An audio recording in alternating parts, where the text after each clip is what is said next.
Last ম্যাচে Cubarsi red card খাওয়ার পর থেকে লাস্ট ম্যান ফাউল নিয়ে বেশ আলোচনা হচ্ছে। কেন এই কাজ করলেই কেউ লাল কার্ড পায়, তাই আজকে বিশ্লেষণ করব উদাহরণ দিয়ে। ফুটবলে লাস্ট ম্যান ফাউল এমন একটি ফাউল যেখানে ডিফেন্ডারের একটিমাত্র ফাউলে পুরো ম্যাচের ভাগ্য বদলে দিতে পারে।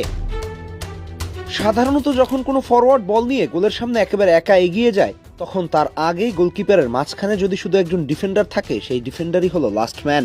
এই বল নিয়ে প্রতিপক্ষের বক্সে এগিয়ে যাওয়ার পরিস্থিতিতে ডিফেন্ডার যদি বৈধভাবে বল কেড়ে নিতে পারে, সেটা হয় অসাধারণ স্কিলের নিদর্শন।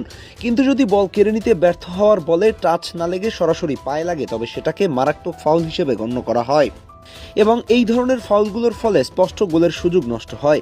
এক্ষেত্রে বলে টাচ না লেগে সরাসরি ফরওয়ার্ডের পায়ে আঘাত করলে সাধারণত সরাসরি লাল কার্ড দেখানো হয় সেই ডিফেন্ডারকে, কারণ এখানে এটা শুধু ফাউল নয়, প্রতিপক্ষের নিশ্চিত গোলের সম্ভাবনাকে ধ্বংস করা।